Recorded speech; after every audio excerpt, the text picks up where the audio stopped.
Here is the voice of the working class, Rick Smith.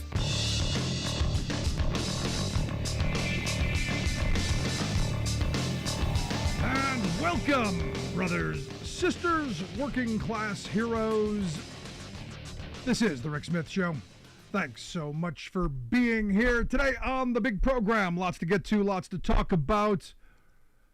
I got to tell you, heartbroken today. A story that my producer sent me just a little over an hour ago. Had today's program all square in my mind where I wanted to go, what I wanted to focus on. And he sends me this story from Southern Ohio. Evidently on Thursday, a 32-year-old man lined up his 3, 4, and 7-year-old sons.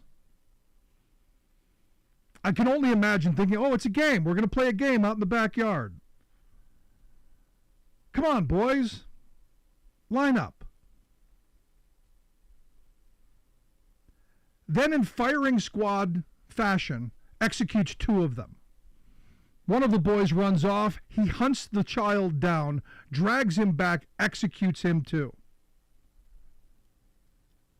And I lost for words. And this is, again, one of those moments where we on Wednesday, Republicans, conservatives, or whatever we're going to call them these days, they would have called, this is a good guy with a gun. And today, thoughts and prayers. People go, oh, gee, I don't know. What happened? What could have gone wrong with this good guy with a gun? And again, I have friends who tell me, no, Rick, it's not the guns. He would have killed these children. Yeah, absolutely. He would have done that. It's not the gun, it's the person. But the gun makes it a lot easier. And the culture in which we are now in, where this just happens so freaking always, and the anger that's being shoved down our throat, the constant outrage every moment. Now, look, I don't know what this guy's problem was. I don't know, and I'm not going to even begin to attempt to figure it out at this moment.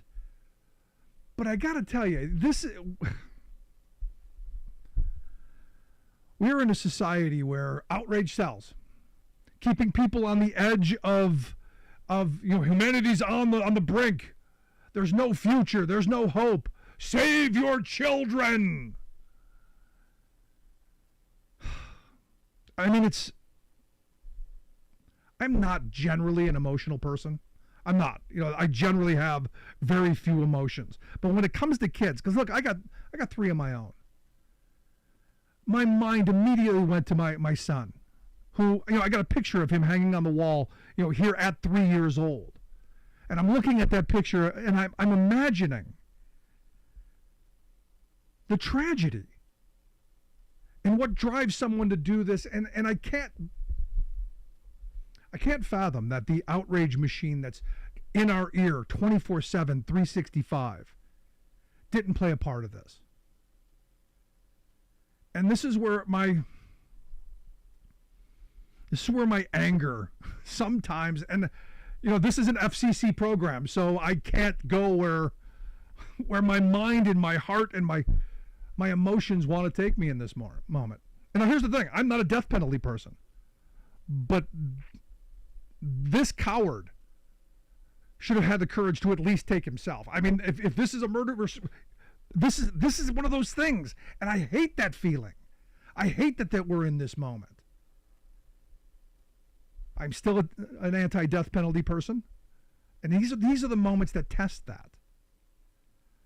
But I sat down today and I was going through some of the news, and where I was going to start was with this idiot over on the F channel.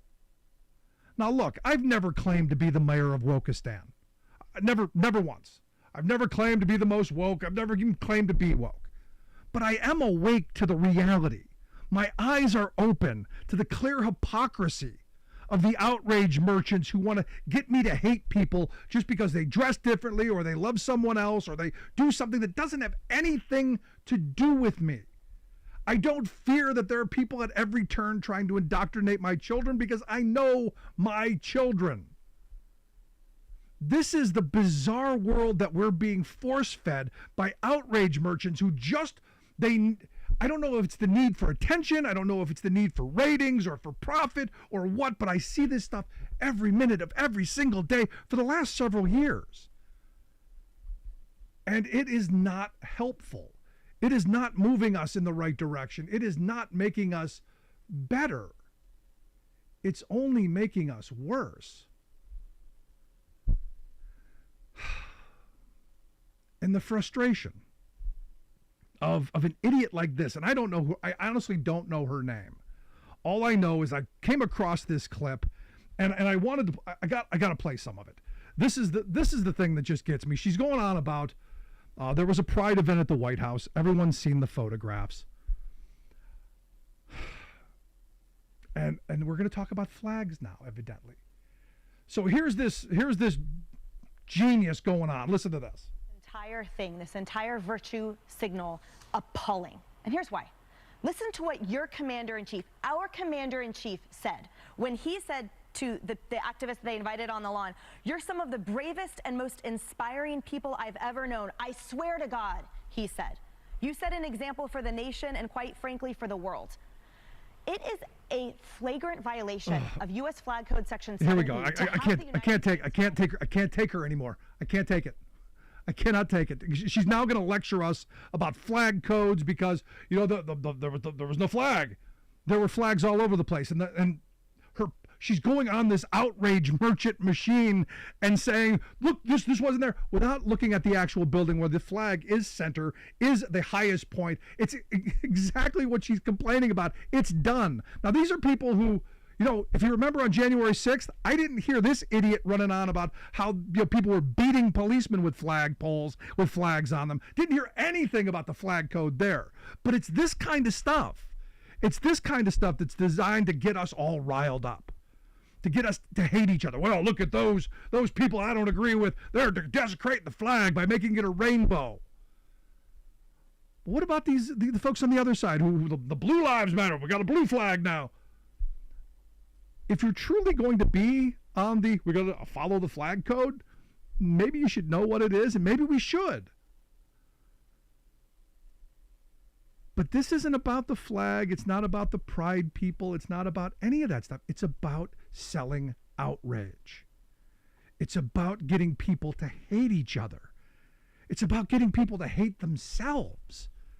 I mean, the F Channel's been doing this for years. This is not new. I mean, I go back to the Obama years and the tan suit. What was it? The curtains that they had. Those are Islamic terror rugs or whatever. And those curtains had been there for decades. And this idiotic, there's a war on Christmas every year. All of these tropes they keep throwing at us for one reason: to keep us hating each other, to keep us divided. Red hat, blue hat. And look, the other side doesn't do themselves any favors by going to the extreme of the extreme either. But we're in this moment, folks, where the sane and the rational, the good, decent people of this country who are tired of waking up day after day after day to the news of dead children. At some point, don't we have to be better? Now look, it's all a sham. It's always been a sham. It's always been political theater. And the story that broke today today is a perfect day for this. Because as I've said, all of this outrage, it's manufactured. It's all to get you all riled up and bunched up and wadded up in the panties so that you'll keep watching, you'll buy their crummy products, and you'll tune in again tomorrow for your quick fix or your double dose or your daily gorging of outrage. But here's a shocker of all shocker stories. Who could have possibly guessed that back in 2012, when the dear leader himself, Donald Trump, the owner of the Miss Universe pageant, praised a transgender person who competed, praised and welcomed the inclusiveness of having a transgender woman. In fact, the woman who won, evidently, actually he praised profusely for having how did it go? Having the courage to allow transgender women to compete.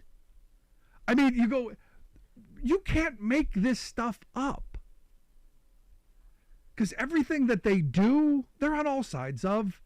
It's the latest outrage. It's what's going to get to you in your pocketbook. And this is why I'm begging people, turn off that poison. Talk to a neighbor. Go find somebody you disagree with. Have a conversation.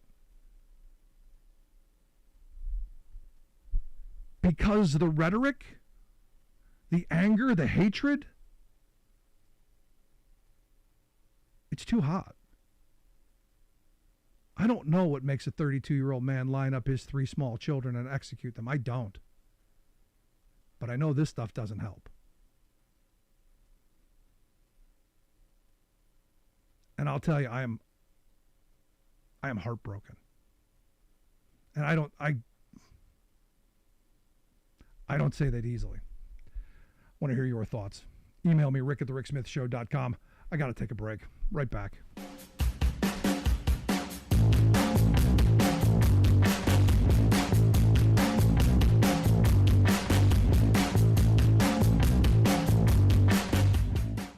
We are AFGE, the American Federation of Government Employees. We represent 700,000 federal and D.C. government workers who are the vital threads of the fabric of American life. We support our nation's military. We take care of our nation's veterans. We protect our nation's borders. We respond to our nation's crises and natural disasters. We provide services to our nation's seniors. The American Federation of Government Employees. We work for America. The phone lines are open. Give Rick a call at 1-866-416-RICK. That's 1-866-416-7425. We are AFGE, the American Federation of Government Employees. We represent 700,000 federal and D.C. government workers who are the vital threads of the fabric of American life. We support our nation's military. We take care of our nation's veterans. We protect our nation's borders. We respond to our nation's crises and natural disasters. We provide services to our nation's seniors. The American Federation of Government Employees. We work for America. Welcome back to the Rick Smith Show. Now, here is Rick Smith.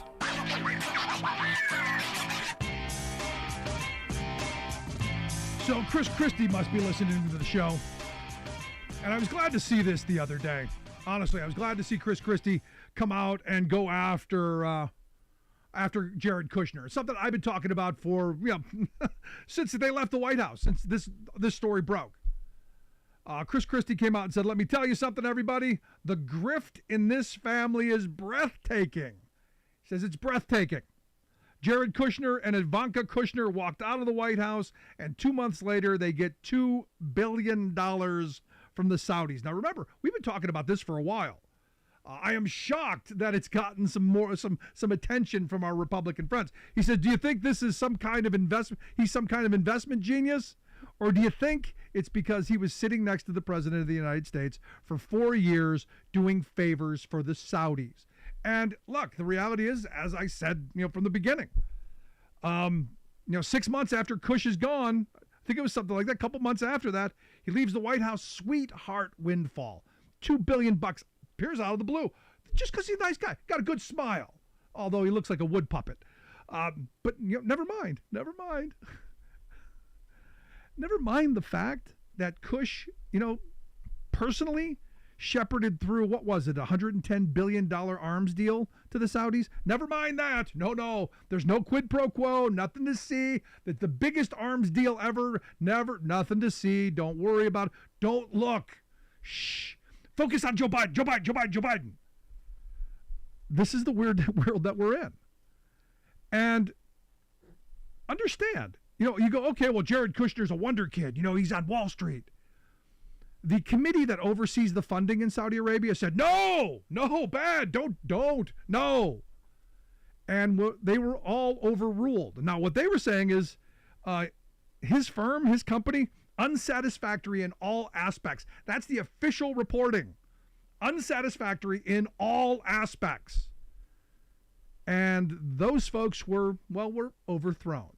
Those folks were overruled by who? Mr. Bonesaw. Mohammed bin Salman, Mr. Bonesaw. And you go, explain how Mr. Bonesaw gives $2 billion in Kush money? When I first saw this story, my mind went to a whole bunch of places because, as we know about Mr. Bonesaw, they murdered a Washington Post journalist, Jamal Khashoggi, and it got me thinking, what was he investigating? What was it that he was looking into? What did he have his finger on? What was his nose sniffing on that got him dismembered and carried out of a Turkish embassy, an embassy in Turkey, in bags? What was he looking into? And we don't obviously know, but I gotta assume Mr. Bonesaw was at the center of it. And I gotta think some of the relationship with the U.S. and the former guy gotta have something to do with it.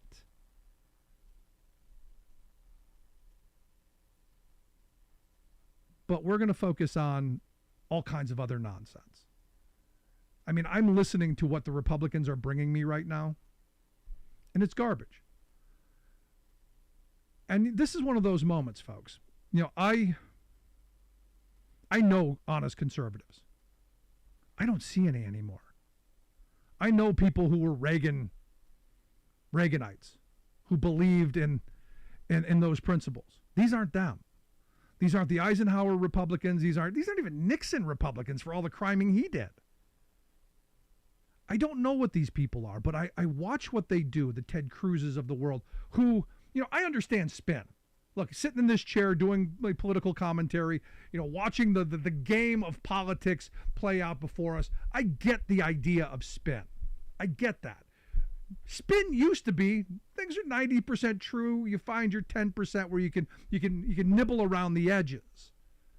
That seems to have been flipped completely up on its end, where maybe there's a kernel of truth somewhere, and 90% of it's BS.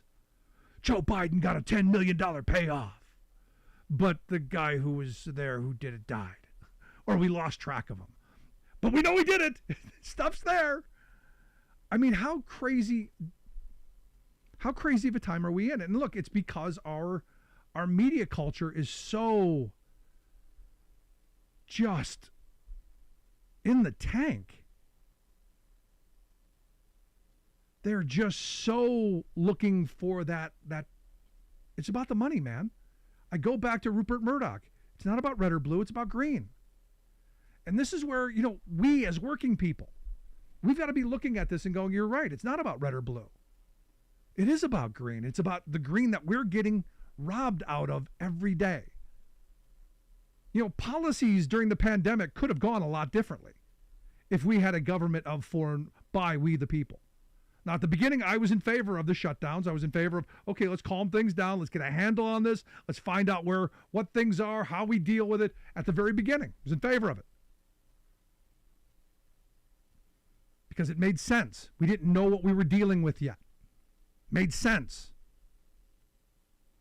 But now you got this looking back and armchair quarterback, and I can armchair too, because I was saying it at the time. Why don't we have better policies to ensure that families don't get screwed, that small businesses don't get eviscerated? Why is it that the corporations and the billionaires are the ones who are making out? And we look back on it, $4 trillion in wealth lost by working class people. Oddly enough, $4 trillion in wealth gained by the 1%. Shocking. But not if you understand that government decides who gets what. And right now, our government is not working for we the people. Now, I think Joe Biden's trying. I give Joe Biden credit. Look, there are policies of the past or things he's done in the past wasn't thrilled with. Right now, he's trying to move us in a direction to get back on a reasonable track, breaking up some of those neoliberal policies of the past. We've got work to do, folks. Reshoring manufacturing, investing in infrastructure, investing in the future of this country. which we desperately need. But we can't, because we're fighting each other over red team and blue team. And, I had this conversation today. I said, Republicans would have said this guy with the gun was a good guy with a gun. Well, they're not all Republicans. There's one or two. And I said, well, conservatives. Well, I don't know what a conservative is anymore. And this is where we are. Because true conservatives, they wouldn't be tearing down institutions. True conservatives wouldn't be calling for anarchy. And we've got an education problem in this country. I had a caller yesterday who told me that the Constitution, the U.S. Constitution, gives us the right to burn down our government. It gives us the right. And, after the show, I sat and I'm going, the level of not understanding history there is frightening. Because if you remember from your 8th grade U.S. history course, the U.S. Constitution was born out of the weakness of the Articles of Confederation, which came out of Shays' Rebellion and our inability to put down insurrection. It's the whole reason we wrote the Constitution, for a more strengthened centralized government that had more powers. And yet it is a struggle on a daily basis to look at the just enormous amount of, I did my research, I got my YouTube video. I was just watching scrolling through some of these videos because I'm trying to keep up with what people are saying. The guy calls these TikTok videos now, they're not entertainment anymore. They're not just a waste of time to watch cat videos or spew or spout or whatever. It's micro learning. Yeah. You don't need any context. You don't need understanding. We're going to give you 13 seconds of a fact, and that's going to be your basis of understanding. That is frightening to me. It's one of those things Ronald Reagan always said, the other side, they know so much that just isn't. Yeah. When you tell me that the Constitution was written so that we could water the tree of liberty with the blood of tyrants and patriots, even though I don't believe those words were ever uttered. I believe he said refresh. That's a whole different connotation than water. But I digress. It comes back to the point. The point that people who use this heated rhetoric want, the people who use this kind of inflammatory rhetoric, what they want, what the outrage merchants want, is us to hate each other, is us to tear each other apart, is us to continue to be at each other's throats so that we don't realize that our futures are being taken from us. Our children's futures are being taken from us. And for what? So a handful can have more. So corporate America can have more. So the elite in this country can have more. The Jay Gould quote, whether he said it or not, accurate. They can pay half the working class to murder the other half. And I'll tell you, they're not even paying anymore because we're doing it to ourselves. I want to hear your thoughts. Email me, rick@thericksmithshow.com. Right back after this.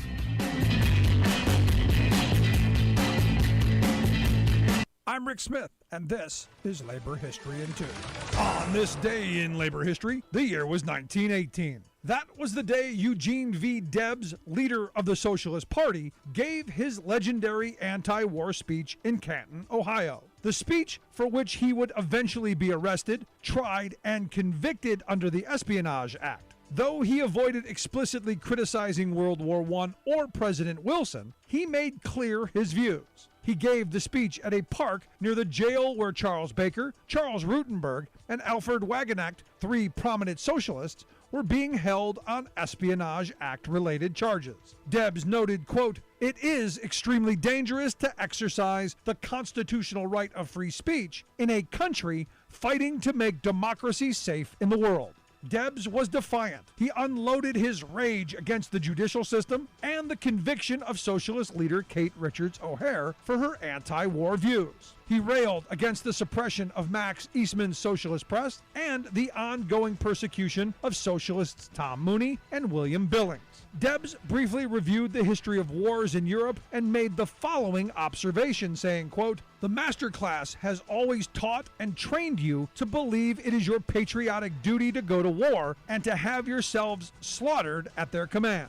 But in all the history of the world, you, the people, have never had a voice in declaring war. The working class, who fight all the battles, the working class, who make the supreme sacrifices, the working class, who freely shed their blood and furnish the corpses, have never yet had a voice in declaring war or making peace." For this, he was convicted of advocating disloyalty and draft resistance and sentenced to 10 years in prison. For more information, go to laborhistoryin2.com, like us on Facebook, follow us on Twitter at laborhistoryin2.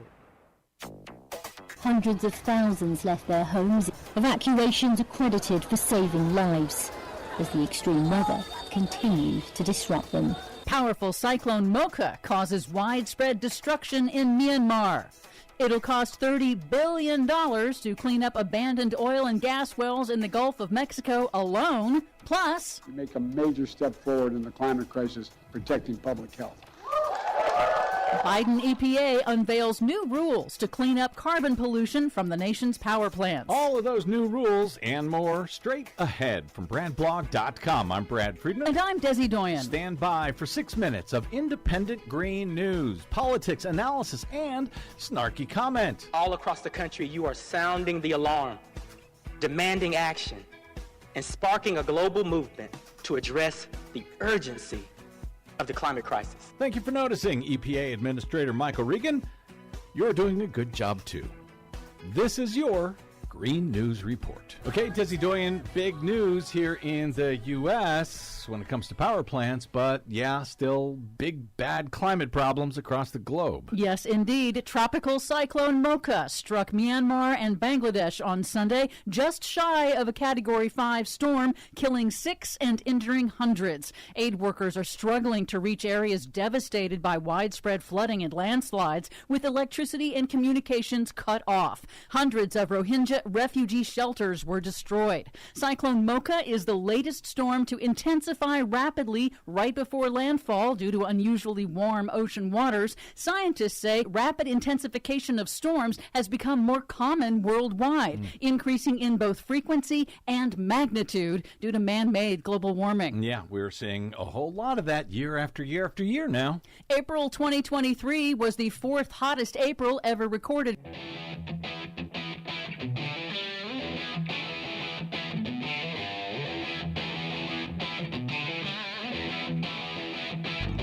Welcome back to the Rick Smith Show. Now, here is Rick Smith. So as I said, the outrage merchants, they want us angry about everything. And I love the fact that this crazy woman on the F channel, who clearly just appalled that there was a flag on the top of the White House and there was a rainbow flag somewhere near there. She was just appalled. She needed her daily outrage. I love the fact that they brought up the flag code. Because it's something that I've been complaining about for a while, because as a kid, I learned about it because we used to go out to the flagpole and we would raise the flag and we would do all the things that you do, sing the national anthem and all of that. But to hear her now, after January 6th, now take this high ground just got me thinking, and that's why I've asked my good friend Rich Ojeda to come talk with us. Rich is the founder and national spokesperson for Turn Left PAC, turnleftpac.org, their website. He also hosts Ojeda Live, a nightly Facebook and YouTube live show that I highly suggest you check out. Rich, thanks for taking time for us. Always a pleasure, Rick. Always a pleasure. Hey, and let me just say this, because we're talking about flags. I will never forget the feeling that I had in the bottom of my stomach when I watched those jackaloons, when they were climbing all over our Capitol, when they struck the national flag from our Capitol and replaced it with the Trump rag. Yeah. Yeah, that sickened me. Absolutely sickened me. But again, it's convenient to forget that, isn't it? Oh, yeah, absolutely. Well, I guarantee you all of them have already forgot it. So in looking at this, and this is one of these moments, you've got this woman who just, she went on this multi-minute screed about how horrible Joe Biden is, how an American, brought in a quote from a senator to say just how un-American they are with their virtue signaling. And they did the right thing. The flag was in the right place. I mean, the whole bit of outrage was, manufactured. It wasn't accurate. And this is where I get my problems with my friends on the right. They kind of make stuff up a little bit. It's selective outrage. That's what it is. They nitpick what they want to be angered about, and what they want to throw towards President Biden, who, by the way, is on the verge of having probably one of the most successful presidential 4 years of any other president. Yep. So but it's selective outrage. They're trying to figure out what they can be angered about. I would think that maybe you'd be a little angered about classified documents sitting in a bathroom next to a toilet, or classified documents sitting in a room that's got a printer right across from it, classified documents sitting in the ballroom where a person had his face blackened out so he could take a photograph with all the documents in front of him. To me, that is something that is worthy of outrage, but they seem to be awful quiet about that. Let's nitpick a flag and let's look away at any other thing that Donald Trump has been caught doing. I mean, that's where we're at. And these people, they are the poorly educated, and they prove that every time they open their mouth. We had a guy the other day that was being interviewed while Trump was being arraigned who didn't know the difference. And he said he was a 19-year federal officer. He didn't know the difference between indoctrinated and indicted. So, yeah, you're a liar. 19 years federal agent, liar. He's a daggone stolen valor guy. That's a guarantee. I love those on-the-spot things. And look, sometimes you go, okay, maybe I wouldn't have got it. But the difference between indicted and indoctrinated, there's a world of difference there. Yeah, that's a 180. I mean, but that's the thing is that, these people, this is the problem. And we have legislators across this country that are attacking education. Yeah. And if anybody right now can't see that what is the most dangerous thing that we are facing today is we are raising people and we're not educating them whatsoever. And these are the people that think that they know everything and they don't know nothing. They're dangerous. And now Donald Trump has a voting bloc that is absolutely poorly educated. And they fall for everything. I mean, come on. I mean, they believe in Q. I mean, hell, they've even elected people. Marge the Trainwreck Green was elected by a bunch of dumb people who think the same way she thinks.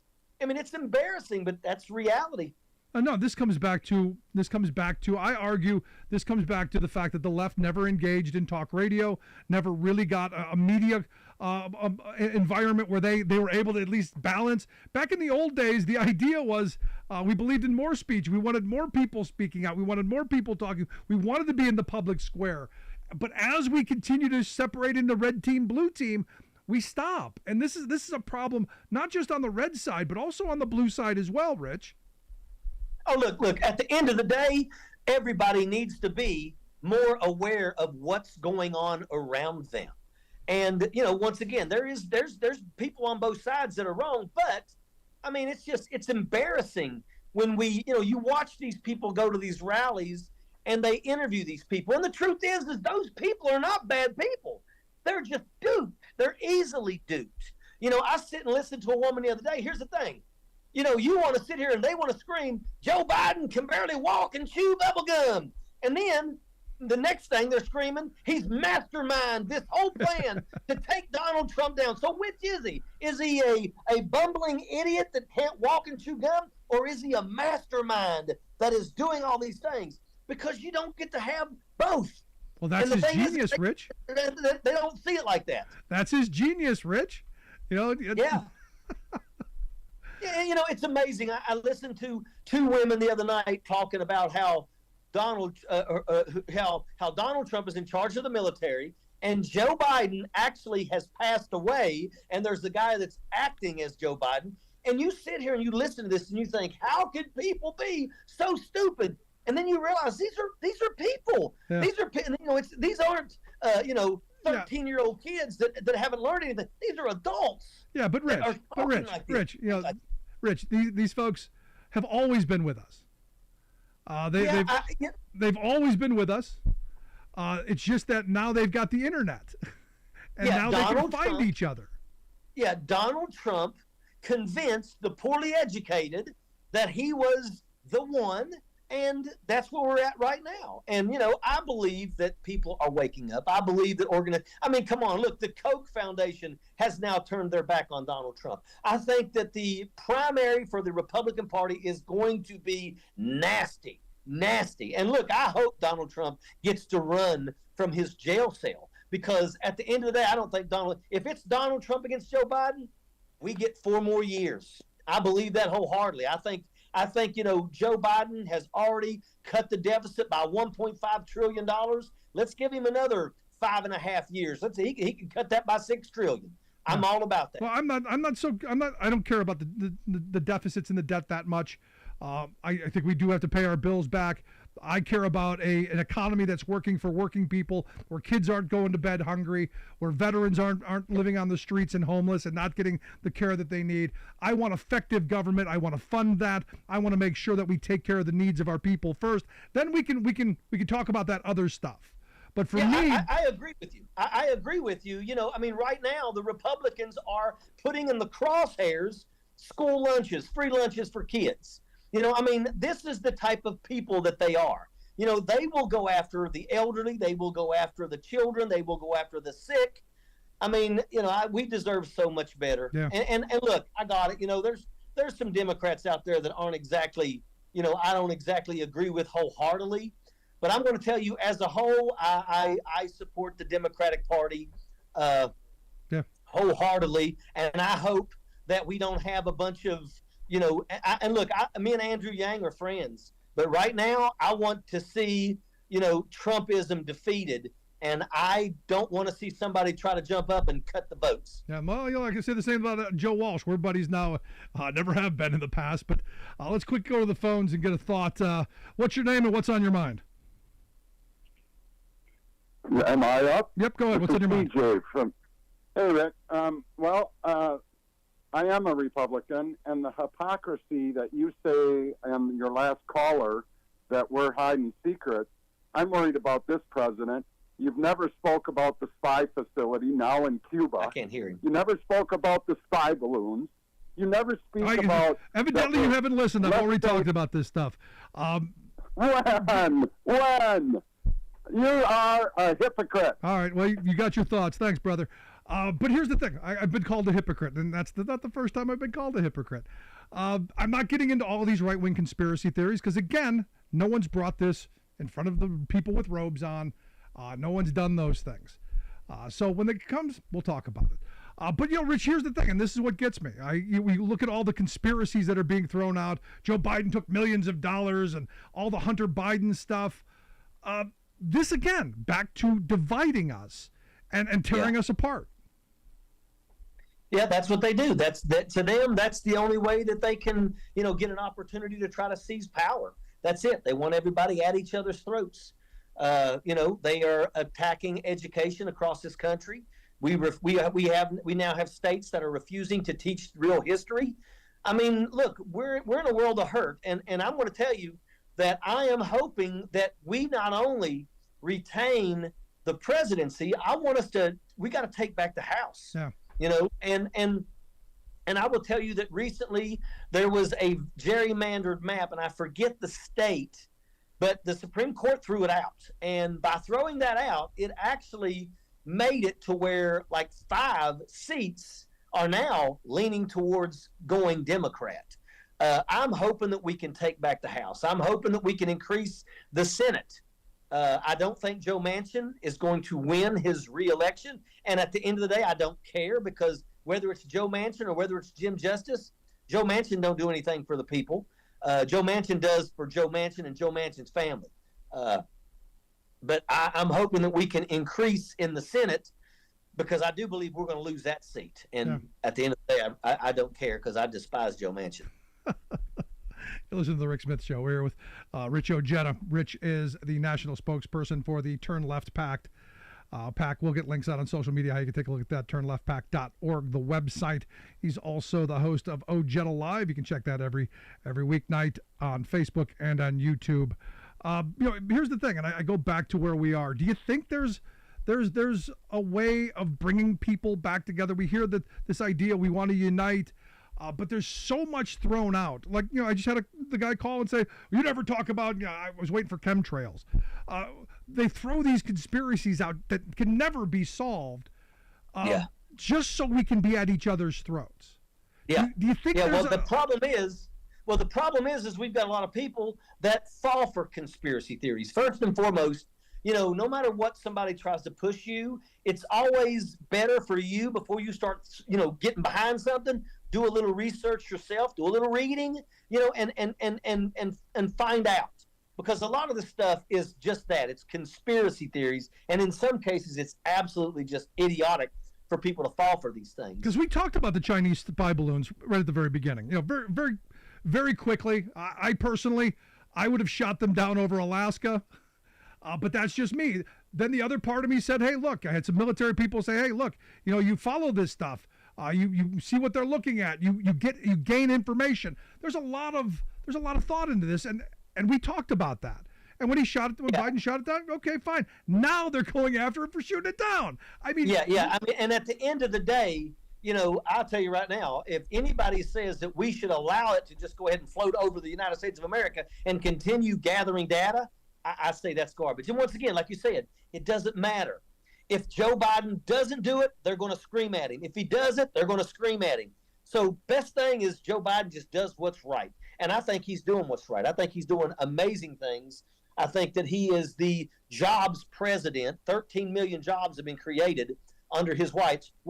His first 2 years legislatively have been the most beneficial 2 years in terms of legislation in our country's history.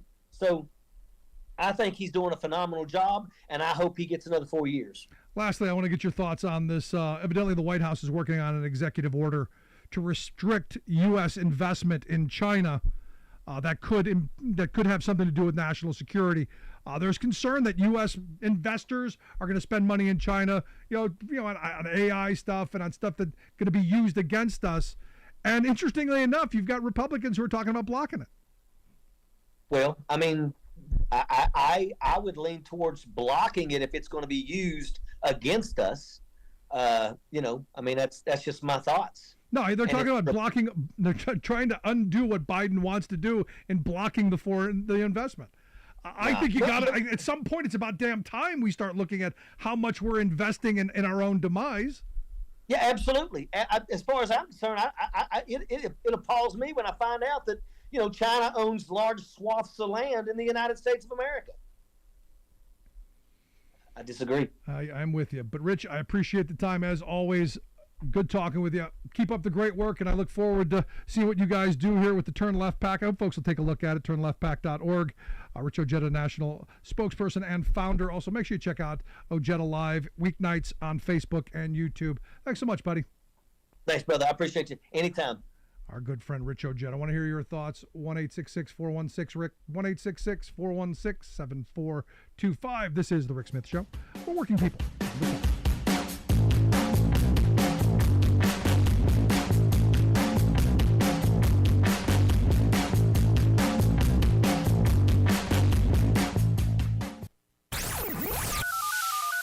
The phone lines are open. Give Rick a call at 1-866-416-RICK.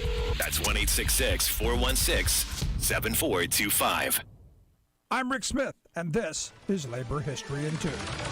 On this day in labor history, the year was 1836. That was the day that the London Working Men's Association was founded. Skilled craftsmen started the organization. William Lovett, a cabinet maker, and a publisher by the name of Henry Hetherington were two of the original founders. Their aim was to promote the rights of the working class. 2 years later, the group drafted the People's Charter. The document outlined a demand for 6 reforms aimed at making the government more inclusive of the working class. One reform was universal suffrage for all males over the age of 21. Another was ending the requirement that members of Parliament hold property, which excluded most British people from standing for elections. The charter also called for the establishment of fairer parliamentary electoral districts, holding of annual elections, and allowing for a secret or anonymous ballot. The final item was payment for those elected to Parliament. Since it was an unpaid office, people who could not afford to go without a salary were practically shut out of running. Those who supported these measures came to be known as Chartists. The movement grew and garnered support. More than 1 million people signed a petition for the charter. Parliament, however, ignored the petition, but the movement continued to grow. It inspired newspapers, rallies, and even poetry. One poem published in 1841 included the lines, "'Tis the voice of the people I hear on high. It peals o'er the mountain, it soars to the sky. Its shock, like the earthquake, shall fill with dismay the hearts of the tyrants and sweep them away." Chartism as a movement lasted for 2 decades. But it was not until 1918 that all British men won the right to vote. Labor History in 2 brought to you by the Illinois Labor History Society and The Rick Smith Show. You're listening to The Rick Smith Show, where working people come to talk.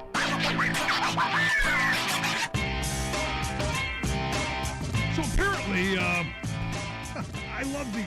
I get emails all the time from these think tanks, especially right-wing think tanks, pitching their ideas. But apparently, this Pacific Research Institute, they've said that they're a nonpartisan group. They've got a brand spanking new study out that says that California is going to fall 21% short of its electricity requirements to meet the EV mandates that are coming up.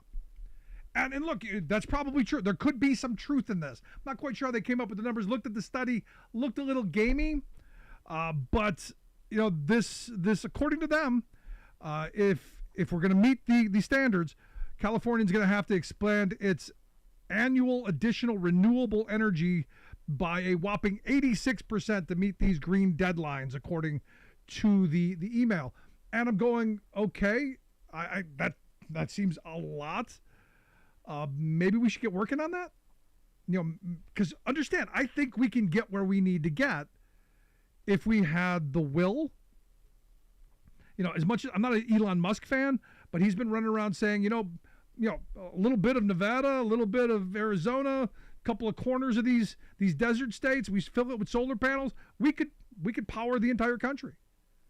But that's not what the oil industry wants. That's not what the gas industry wants. And look, will oil and gas go away? No, we're still going to need it. The idea is that you slow the dependency on it, and that you use the stuff that comes out of the sky.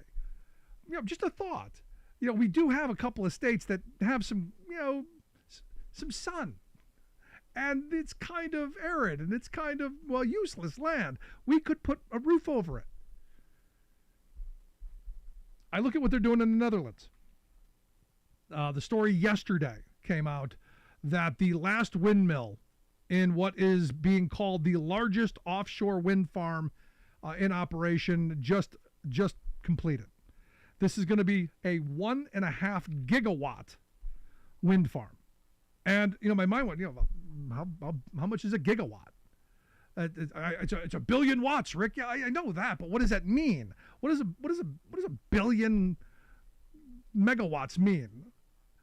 And I checked the Department of Energy's website, and they said, and it reminded me of the Back to the Future 2 movie, where Doc and Marty McFly need to get back to the future, and how they needed 1.21 gigawatts of power to travel through time. Well, the Netherlands, now they have a 1.5 gigawatt wind farm to get them back in time. Also, they're saying that a gigawatt is 3,125,000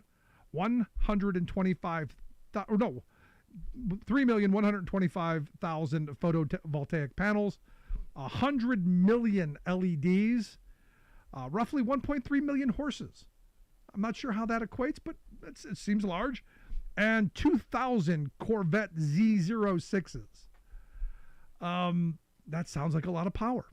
Now, this is a public-private partnership that they've done there. These companies, Siemens Gamesa, which, in Pennsylvania we had Gamesa. They had a production facility here. Our investment wasn't there. It closed. And look, I went through Iowa, and I got to tell you, wow, I was shocked at the number of windmills. I was also shocked at the number of places where they could have put more windmills. We've got opportunities if we just get our heads out of our behinds. And again, we're dug in. I know people on both sides. No, we got to go to wind and solar and geothermal, and that's it. And people, no, I want my gas. And you go, at some point the transition is going to happen. We may get eventually to the wind and the solar and to what's next. I don't even know what's next. But I know gas isn't going anywhere for a while. Our economy's not set up yet for that, and the transition's going to be a struggle. But there are opportunities here, and this is where, as a jobs guy, you go as an economy guy, as someone who it's about the economy, stupid, and how I don't get bogged down in a lot of conspiracy, and how I don't get bogged down in fringe stuff. I want to know how we can put food on the table. How are you going to make sure your kids are going to be okay? How are we going to create a world where we want to bring children in instead of forcing people? This is how we do it, with jobs, with good jobs, good union jobs. Ronald Reagan always said the best anti-poverty program is a job. I've amended that to say a good union job. One with health care, one with retirement security, one with advancement opportunities. And this is our moment. We're in a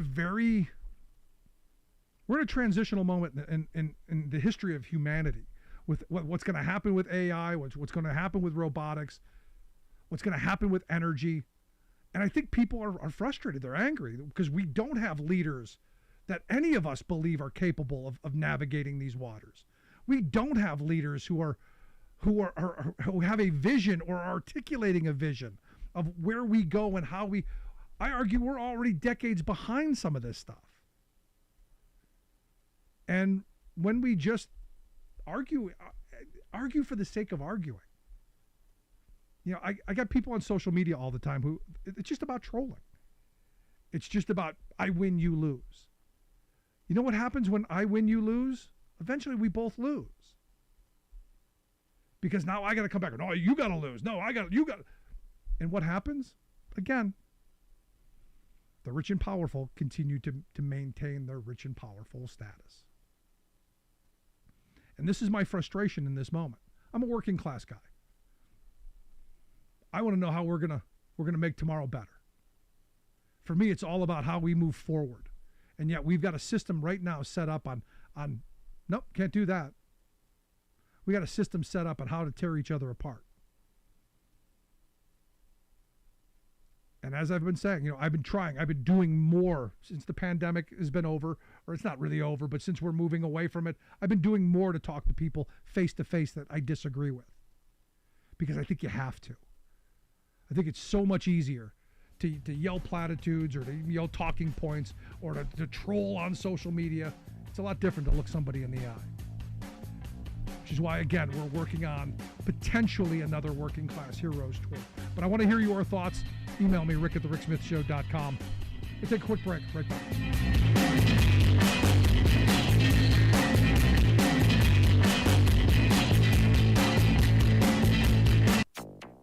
Hundreds of thousands left their homes. Evacuations accredited for saving lives as the extreme weather continues to disrupt them. Powerful cyclone Mocha causes widespread destruction in Myanmar. It'll cost $30 billion to clean up abandoned oil and gas wells in the Gulf of Mexico alone. Plus, make a major step forward in the climate crisis, protecting public health.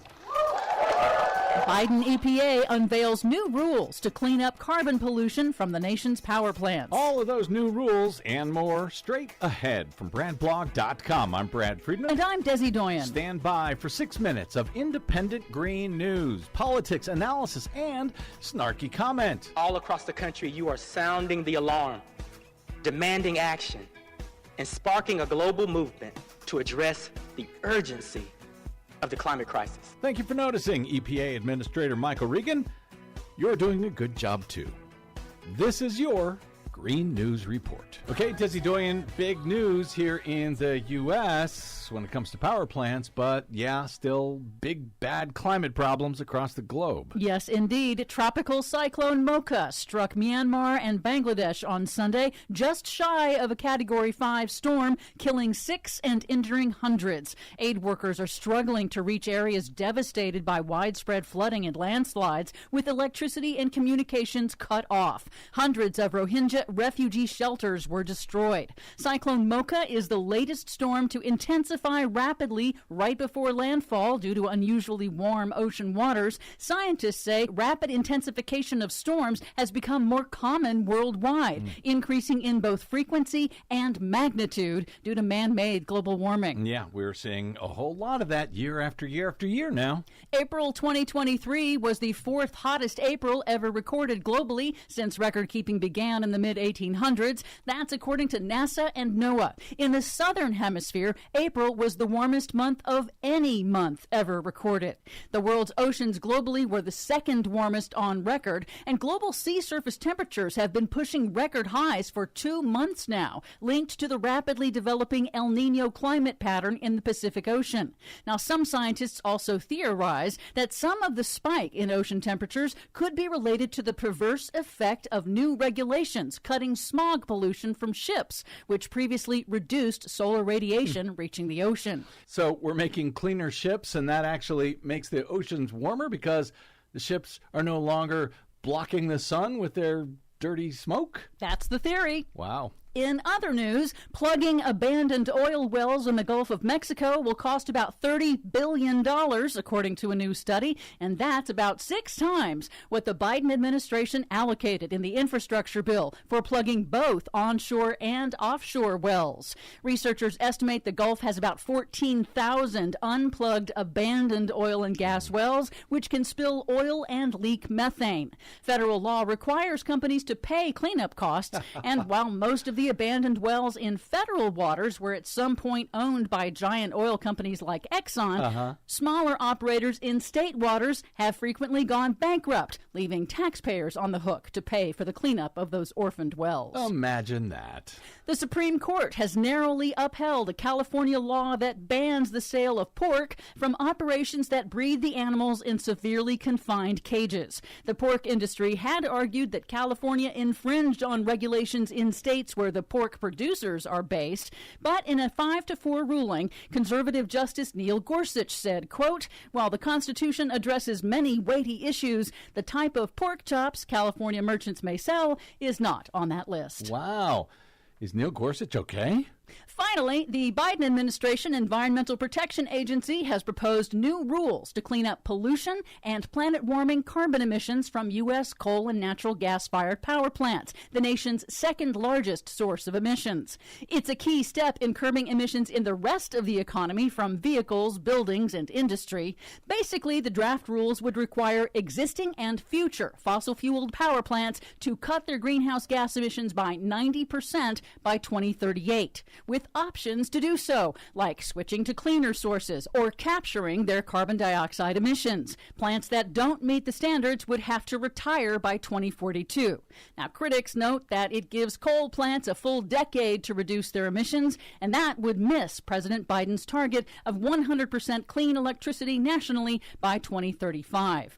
In announcing the new rules late last week, EPA Administrator Michael Regan highlighted the lives that will be saved from cleaning up pollution and emissions, and acknowledged much more needs to be done to address climate change. We have a once-in-a-generation opportunity for real climate action. So failure is not an option. Inaction It's not an option. Republican-controlled states are expected to sue to stop the new pollution rules, which must survive the right-wing supermajority on the U.S. Supreme Court. Yes, of course, that is their version of taking action. Yep. Are you tired of think tank approved corporate news and commentary? Are you tired of CEOs telling you what to think, who to hate, and who to vote for? Well, welcome to the Rick Smith Show. We don't take orders from some boardroom, and we don't do focus groups or talking points. We don't work for them, and we never will. I'm Rick Smith, and I work for you. Join us daily at thericksmithshow.com and download the podcast and never miss a minute.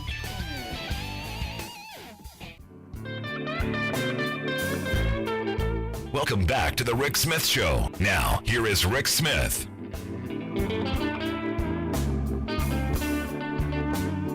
So the Teamsters members at UPS voted for an strike authorization vote, 97%. You may remember on Monday when we had Michael Sonato on the program talking about this, I said, look, the reality is, this vote's going to come out somewhere between 95 and 98%.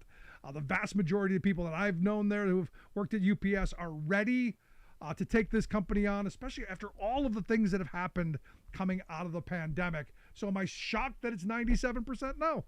I thought it would be as high as 98%. I'm here to share some thoughts on the strike authorization vote and where maybe things go from here. I've asked Richard Hooker to come talk with us.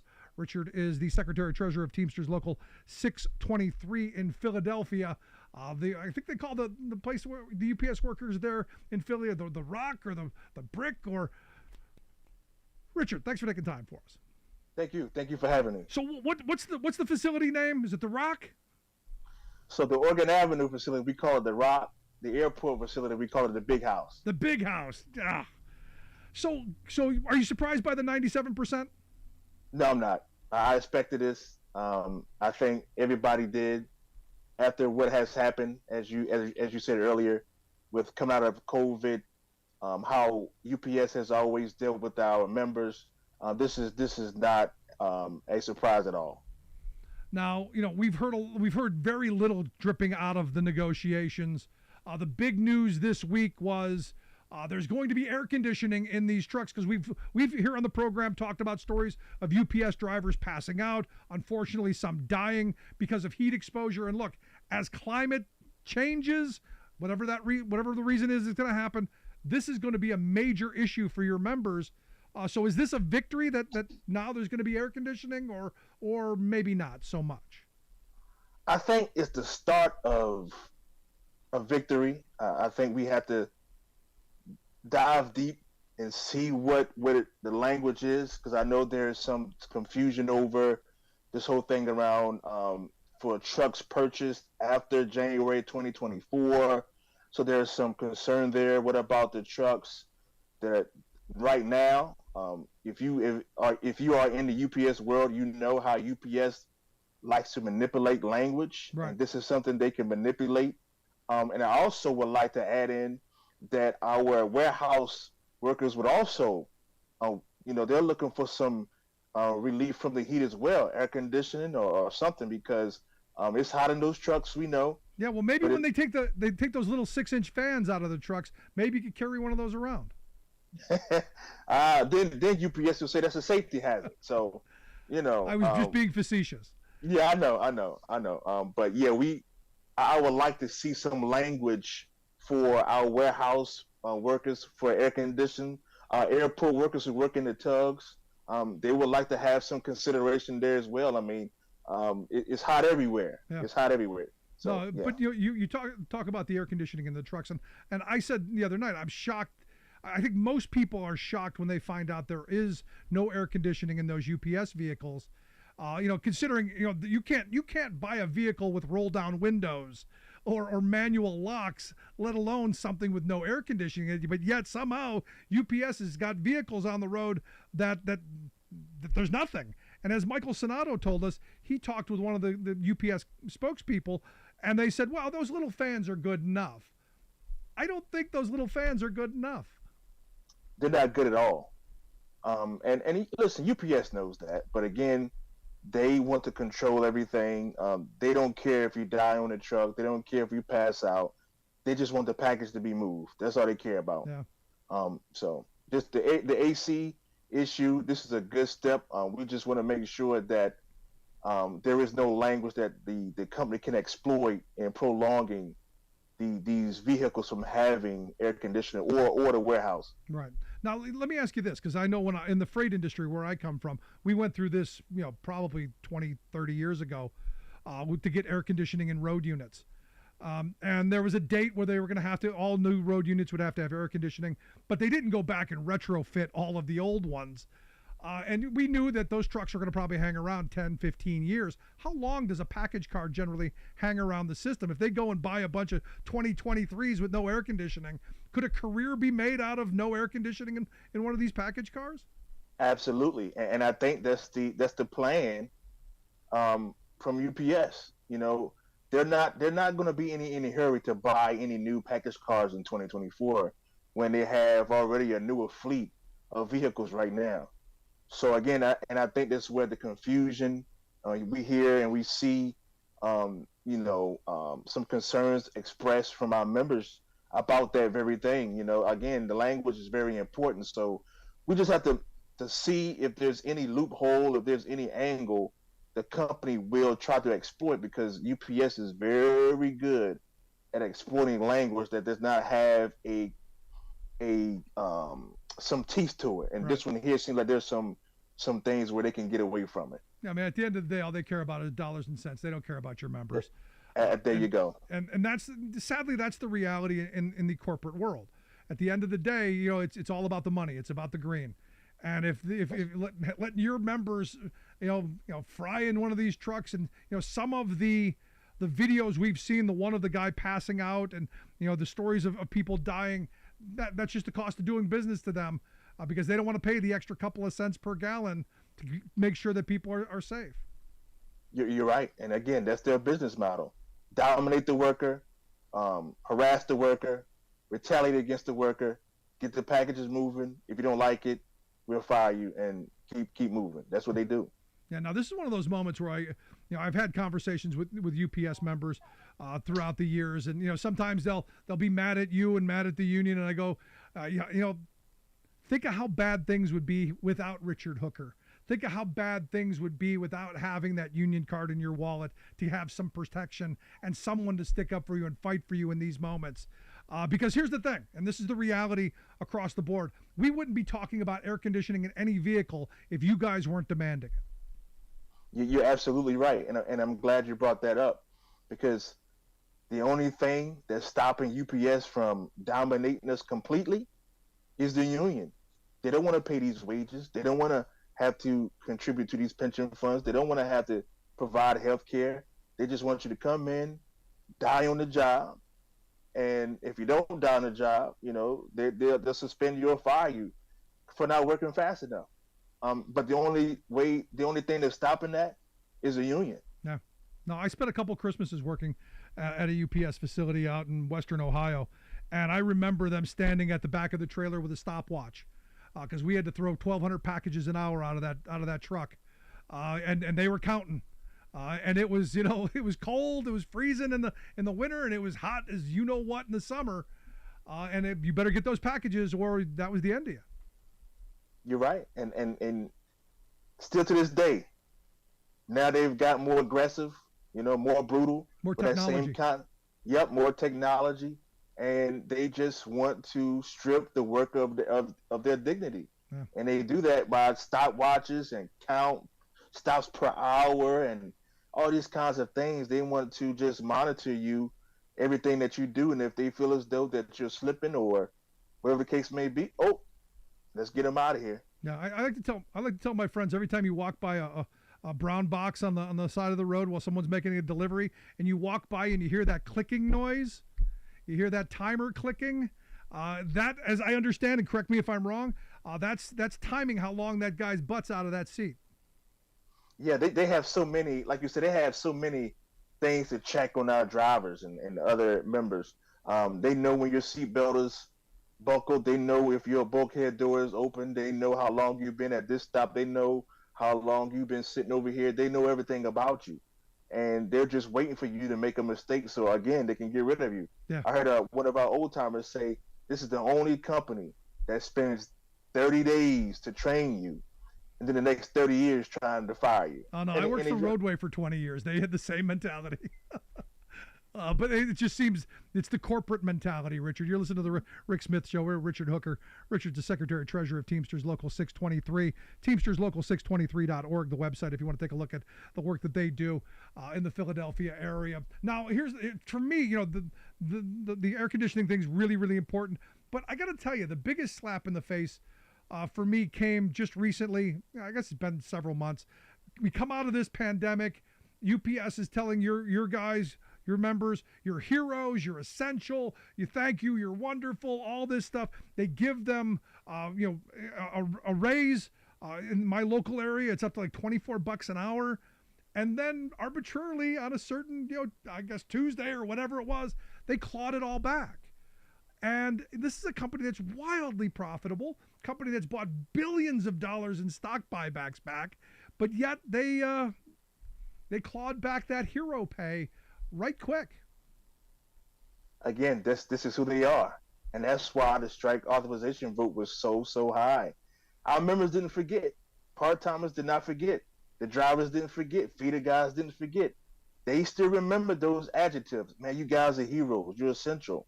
And then when the COVID volume slowed down, now we're disposable. Now, let us get that money back. Matter of fact, we're going to start closing stores down. We're going to start laying off because we can do that. And who are the Teamsters to stop us? Well, they're going to find out here very quickly. Yeah, so let me ask you this, because it's interesting that you brought up the drivers, the package drivers, the feeder drivers, the inside people, all the part-time workers. In the past, and I've had this explained to me by both part-time workers and full-time workers at UPS. There's always been that planned division. That created division to keep one group against the other and pitting them against each other, so that one group's interest maybe doesn't get addressed while others do. Do you see it kind of in the membership right now, a pulling together and an understanding that no matter what you're doing, you're kind of on the same team in this moment? Yes, and again, you saw it in this vote. I think the pandemic, it caused us to have to stick together, because we saw what UPS was doing, right? Like you just said, we were essential, we're heroes, and then all of a sudden, you're taking all that stuff away from everybody. Now everybody's like, why would they do that to us? We just made them the most profitable they have ever been in the history of their company. And this is how they treat us. Now, this is how they treat the feeder guys or the part-timers or the package guys or the warehousemen. This is how they treat all of us. So all of us has to stick together in order to beat them. And again, 97%. That is a high number. And that is because of what UPS has done over the last 5 years in this contract. So last question I've got for you, and I think the one that everyone's on the edge of their seat wondering about, because look, if UPS goes on strike, it's going to be disruptive for the economy. It's going to make things a little bit more difficult for everyone. Is there going to be a strike? Do you foresee this happening, or do you think UPS understands the gravity of the moment and is at the table truly negotiating in good faith?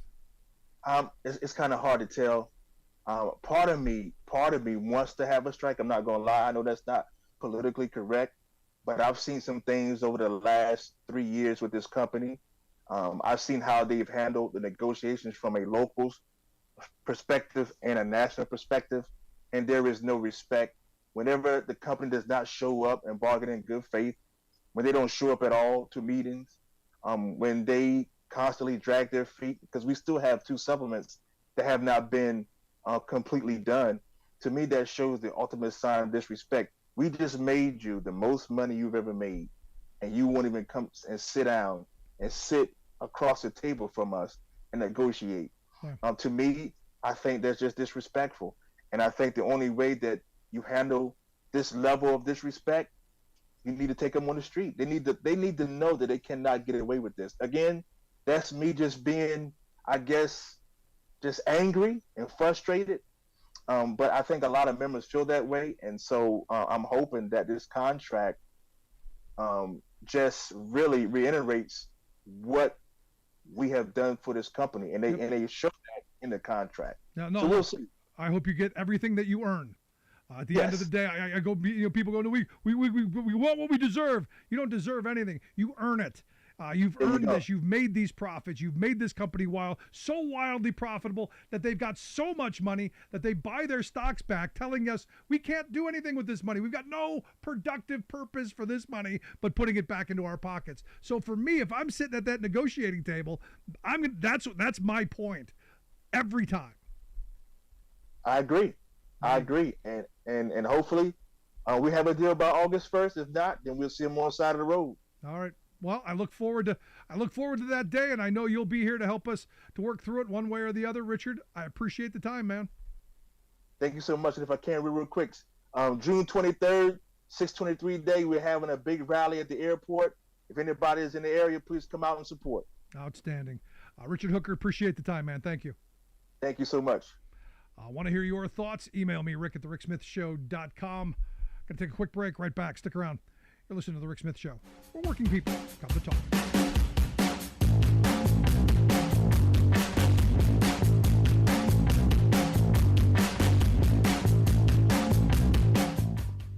We are AFGE, the American Federation of Government Employees. We represent 700,000 federal and D.C. government workers who are the vital threads of the fabric of American life. We support our nation's military. We take care of our nation's veterans. We protect our nation's borders. We respond to our nation's crises and natural disasters. We provide services to our nation's seniors. The American Federation of Government Employees. We work for America.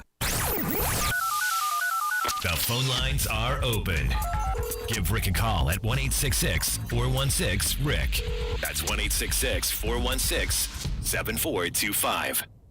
We are AFGE, the American Federation of Government Employees. We represent 700,000 federal and D.C. government workers who are the vital threads of the fabric of American life. We support our nation's military. We take care of our nation's veterans. We protect our nation's borders. We respond to our nation's crises and natural disasters. We provide services to our nation's seniors. The American Federation of Government Employees. We work for America.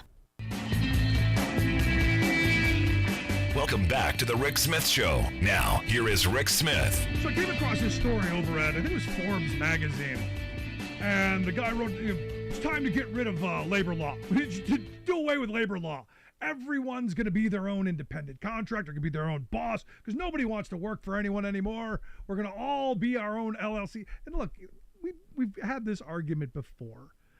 And they're making the argument because, everyone wants to be, evidently, this is what the narrative is. This is what the paid trolls want you to believe, that everyone wants to be an Uber driver or a Lyft driver or some kind of gig worker, that we've got our own side hustles, that the future of work in America is going to be, for everybody, is going to be side hustles. So what we need to do is just scrap labor law and let people, if they want to work 100 hours a week at poverty wages and desperate conditions, God bless them. It's their liberty. It's their freedom. And look, honestly, in some instances, I'm like, go ahead, knock yourself out. But you don't have an economy built on that everyone is going to be in that world. And as I'm reading through this article, he just keeps coming back to, the old employment, that's broken. The new future is this gig stuff. The new future is the Uber economy. This is what they want you to believe. And I'm sitting here as someone who, kind of studies labor history, and I'm reminded that the Uber economy is not new. The Uber economy is not new. I am a Teamster. I've been a card-carrying Teamster for over 30 years. Do you know who the original Uber drivers were? The original Uber drivers were Teamsters throughout history, throughout the millennium. Teamsters, they were the ones who transported materials and goods. Now, they are not union Teamsters. No. Teamsters who use draft animals, horses and ox and, whatever, to pull wagons and all kinds of stuff. Those were the Teamsters of the past.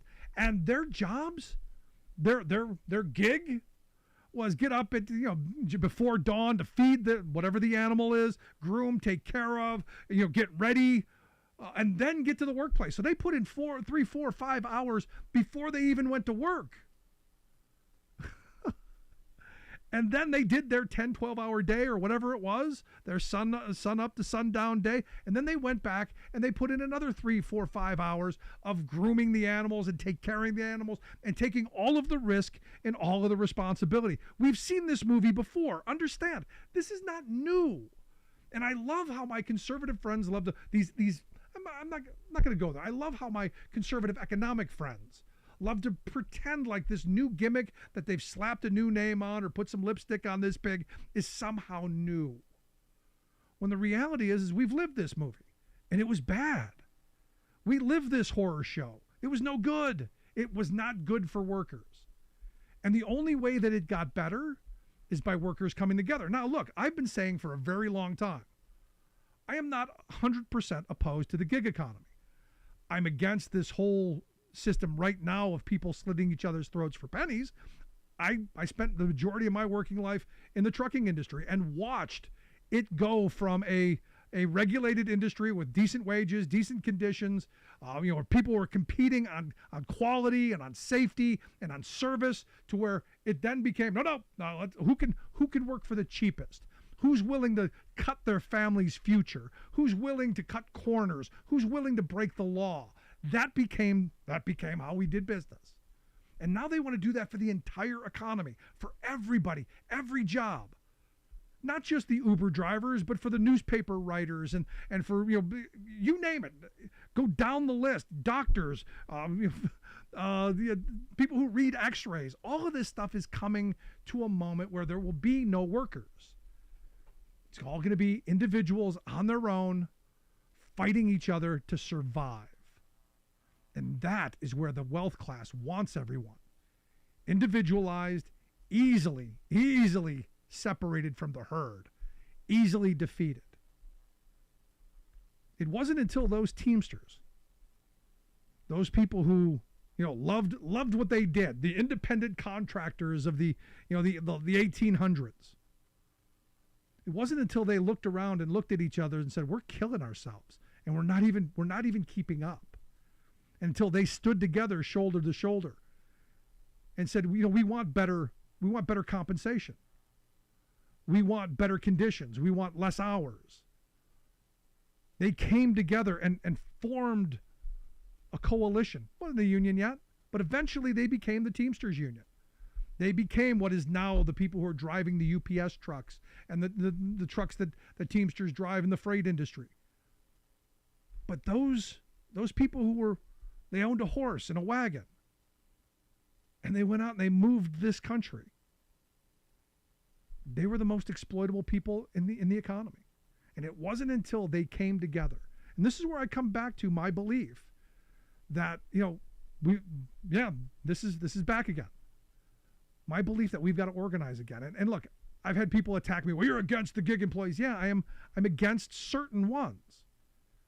If you're doing a gig job that took someone else's job, that is a problem. That's where I draw the line. But if you are truly an independent contractor, I applaud that. Good for you. But if you're taking someone's job that was their job all along, I foresee in the future very soon, warehouse workers will be independent contractors.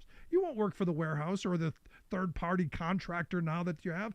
You're going to just be you're going to be your guy with a truck, or your guy with a forklift, or your guy with just a pair of gloves. And you're going to be your own LLC, and you're on your own. We better figure out quick, because the moneyed interests, they're pushing this narrative, and they're pushing it down the throats of people who, they're making a couple of bucks on the side hustle, because they still got a job and they got the side hustle, so they're doing okay. When that job goes away, that side hustle gets a lot less lucrative. I want to hear your thoughts, though. Email me, rick@thericksmithshow.com. Quick break. Right back.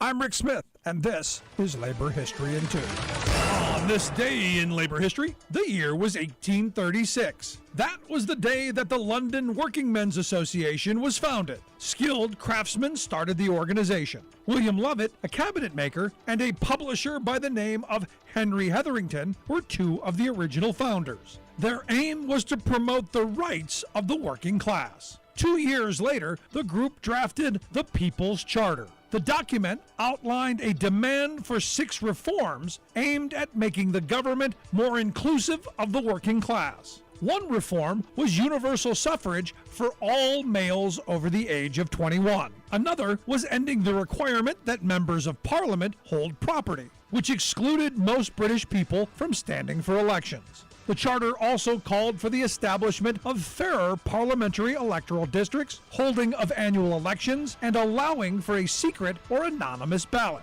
The final item was payment for those elected to Parliament. Since it was an unpaid office, people who could not afford to go without a salary were practically shut out of running. Those who supported these measures came to be known as Chartists. The movement grew and garnered support. More than 1 million people signed a petition for the charter. Parliament, however, ignored the petition, but the movement continued to grow. It inspired newspapers, rallies, and even poetry. One poem published in 1841 included the lines, "'Tis the voice of the people I hear on high. It peals o'er the mountain, it soars to the sky. Its shock, like the earthquake, shall fill with dismay the hearts of the tyrants and sweep them away." Chartism as a movement lasted for 2 decades. But it was not until 1918 that all British men won the right to vote. Labor History in 2 brought to you by the Illinois Labor History Society and The Rick Smith Show. Why would your local newspaper not even mention an important local news story? Perhaps because it's a damning story about the conglomerate owner of the paper. This month, hundreds of journalists working for major dailies in some 24 cities across America joined in an extraordinary mass walkout from their jobs. They were protesting the rank greed, gross mismanagement, and abandonment of democratic duty by the owner of their papers. That owner is Gannett, a massive financial conglomerate that has grabbed control of more than 200 dailies in 43 states. This is a huge, multidimensional news story about news itself. But where was the coverage?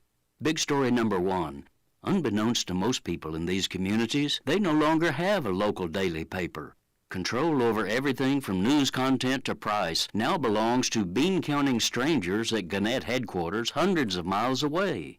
Big story number 2. More fundamentally, control has moved from journalists to bankers. Gannett is owned by SoftBank, a Japanese hedge fund that has rapaciously looted American newsrooms to grab extravagant fees, salaries, and profits for its rich financial hucksters.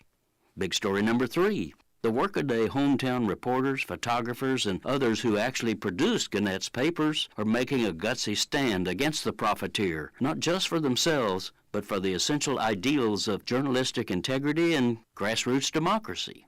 Biggest story of all. Gannett's 200 papers cravenly joined in a concerted blanket cover-up of this story, stiffing the public they're supposed to serve and disrespecting the ethical stand of their own employees. Even Gannett's flagship paper, USA Today, which regularly reports on other labor actions, took a dive on covering the journalistic malfeasance of its own overseer. This is Jim Hightower saying, to fight hedge fund corporatization of journalism, go to newsguild.org.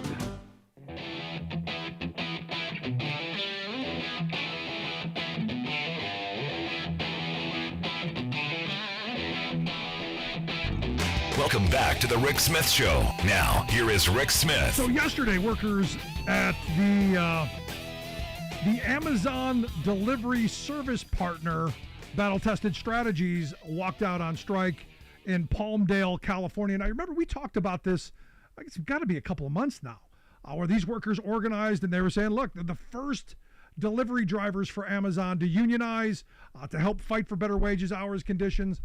And I said, this is historic. This is great. Now, as I understand, Amazon's trying to get rid of them because, well, Walmart got away with it. That's why I've asked one of the drivers to come talk with us. Jesse Moreno is an Amazon driver. He's one of the battle-tested strategy drivers. He is a member of the Teamsters. Jesse, thanks for taking time for us. Yeah, thanks for having me, Rick. Glad to be here. So walk me through this strike yesterday. What brought it on? Well, yesterday we went on an unfair labor practice strike. We got this heat coming up, and we have terrible vans, terrible routes. We just wanted to make it clear to Amazon that we're tired of it, and we need to make these changes, and we need better working conditions. So we got our guys organized, and we walked out on them. We were able to shut down the warehouse. Now, this air conditioning issue seems to be the bane of this hour of the program, because the reality is, as climate change, as you're in areas that have excessive heat, workers are susceptible to heat. How do employers not understand that? Yeah, I mean that's a huge issue. I mean, we get put in these vans out here in the Antelope Valley, Palmdale, Lancaster area. Heat reaches up to 120. It gets really, really hot, and then they expect us to deliver 300 plus packages in 8 hours in vans with no air conditioning. We step into the back of our vans, it's another 20 degrees hotter back there.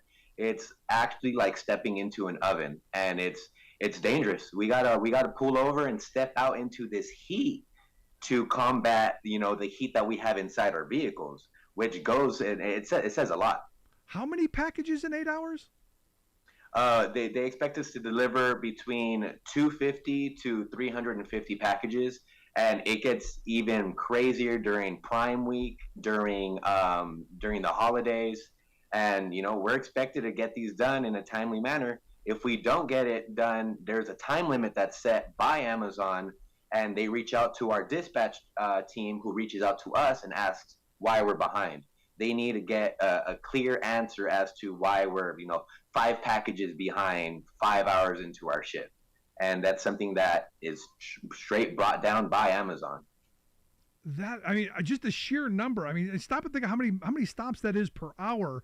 And look, even if you're just walking door to door, carrying packages, that's humping. Yeah.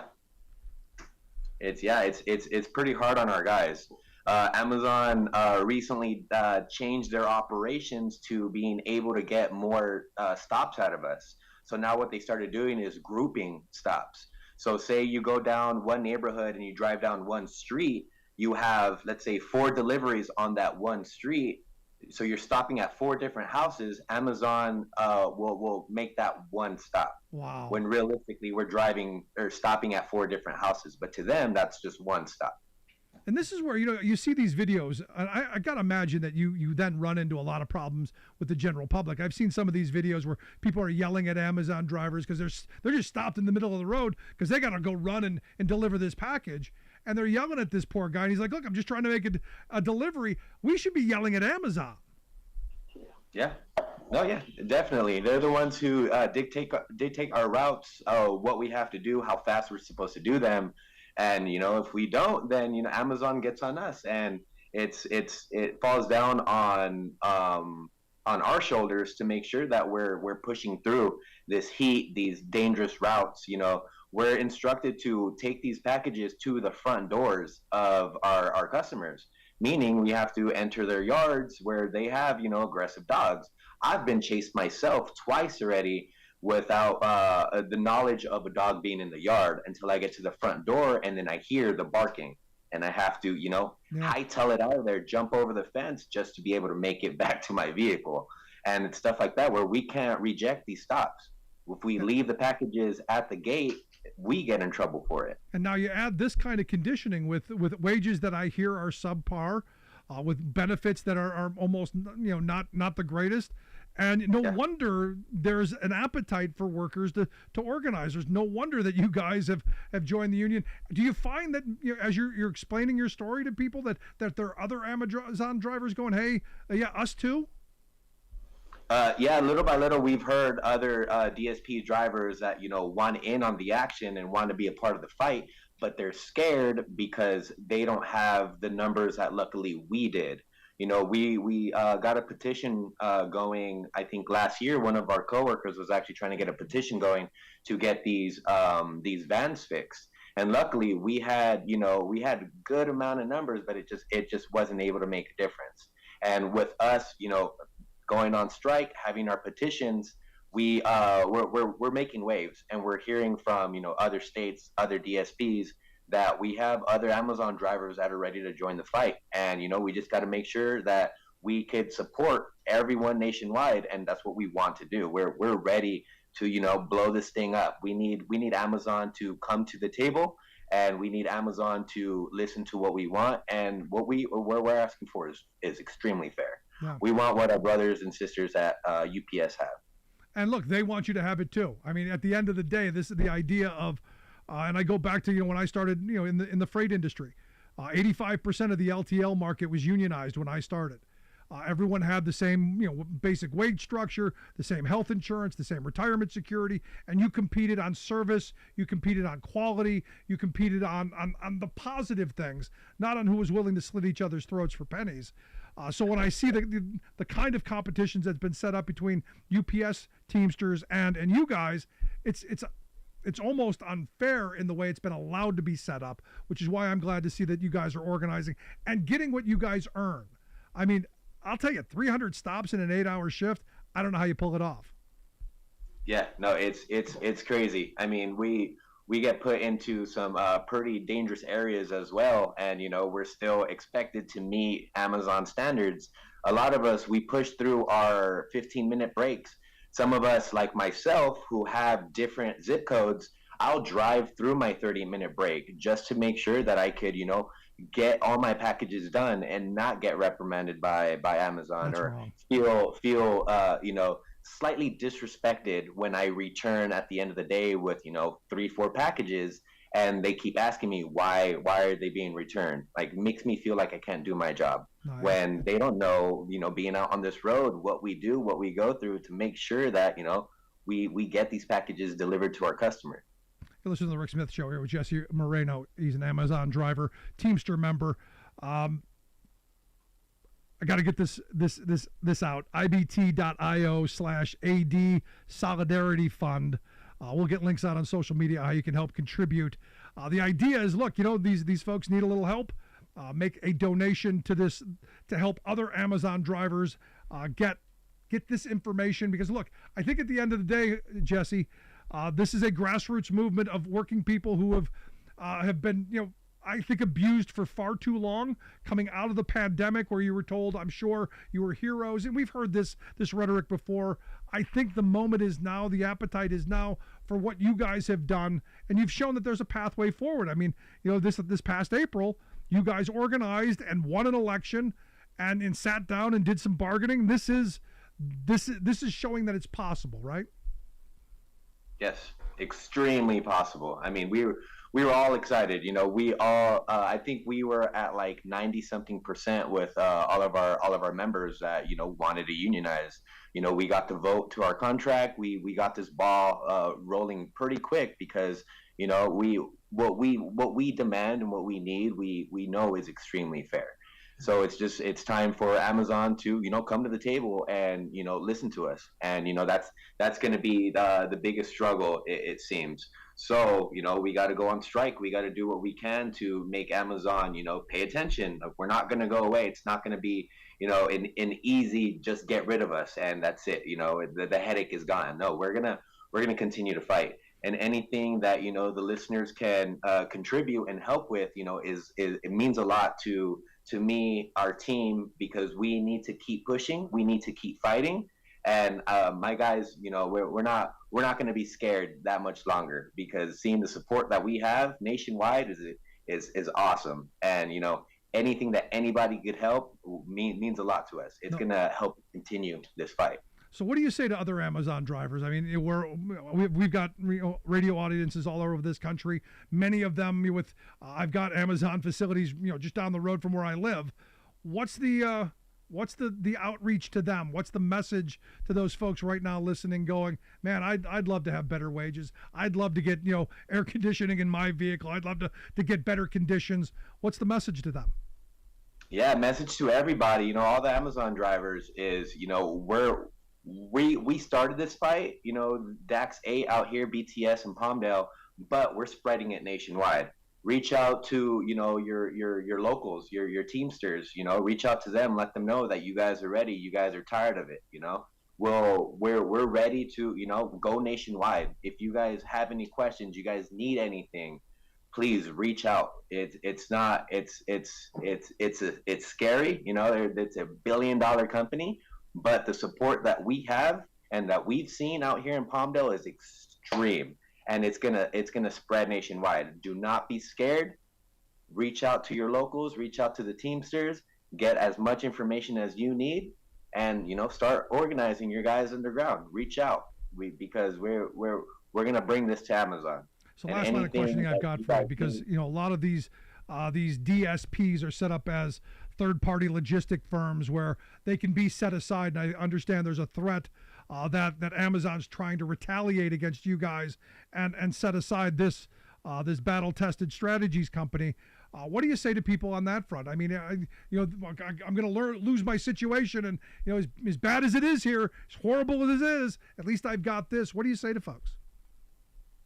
Well, Amazon has spread a narrative out there that we were underperforming, and that we were already going to lose our contract, which is completely untrue. Our score was up there. We had a great score. I think it was in like the 90%. So that false narrative that they're spreading is just to obviously make them look better, that they were already cutting ties with BTS when I think we are one of the top performing DSPs at our location. They're just trying to play in their scare tactics. They're doing what they need to make it sound like what we were doing is not right, and they're already pushing us out the door, which we don't think is true. A lot of work to do. Jesse Moreno, I appreciate you taking time for us. Good on you for the work that you're doing. I hope you'll come back and talk to us again real soon. Yeah. Whenever you guys want me, I'll be there for sure. Good stuff. Thanks so much, Jesse. Appreciate the time. No, this is one of those things, folks. At the end of the day, helping workers make their conditions better for them and for everyone else. And I hope folks will check out the website, ibt.io/AD Solidarity Fund. We'll get links out on social media because you're probably never going to remember that. But I highly suggest, if you got a couple of bucks, help them out. Going to take a quick break. Right back with your thoughts. Stick around. Listen to The Rick Smith Show. For working people.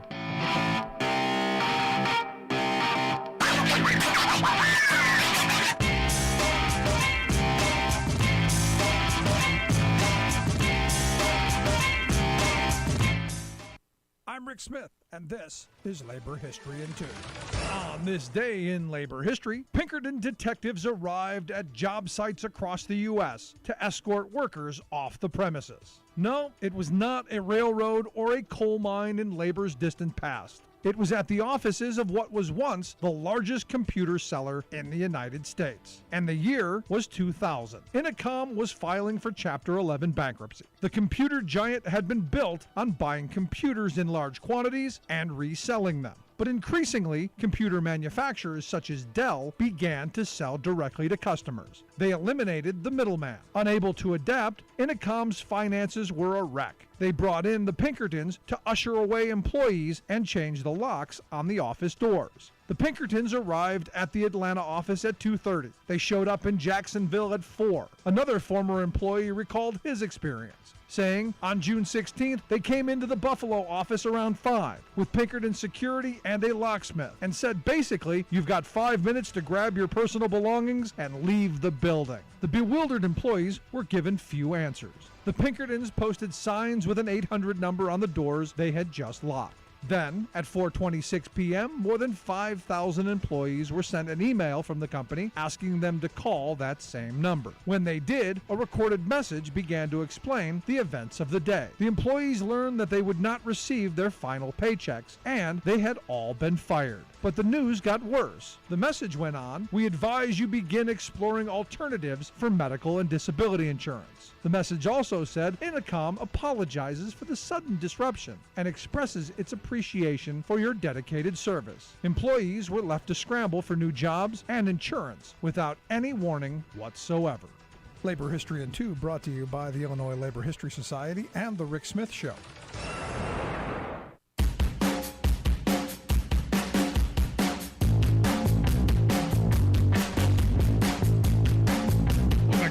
Show. Check out our website, ricksmithshow.com. I want to start off by thanking everyone this week for putting up with my COVID brain. It's been a rough week. I got to be honest with you.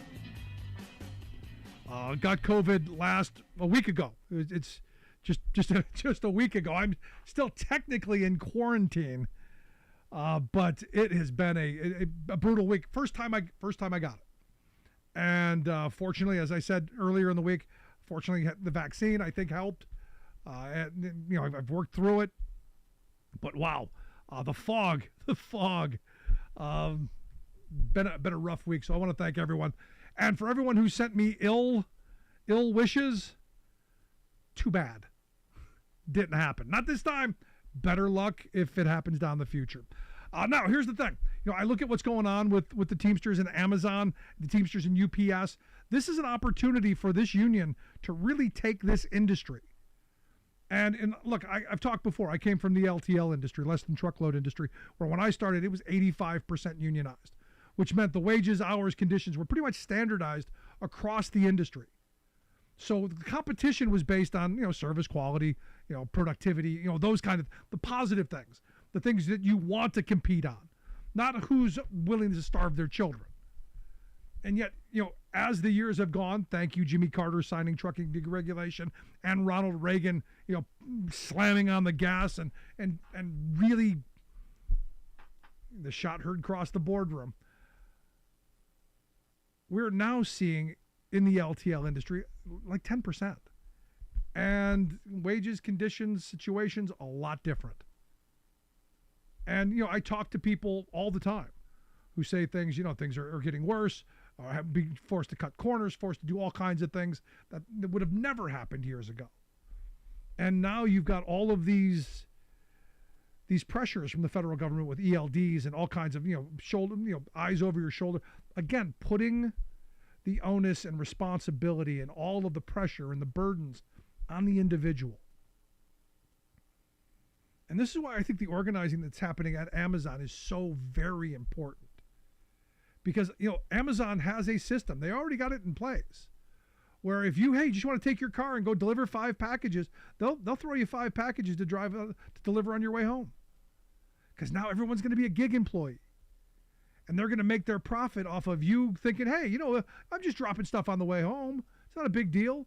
Not the wear and tear on your vehicle, not the extra time that you're spending doing it. Hey, it's just a couple extra bucks. And what we're doing is destroying the standard of living of working people.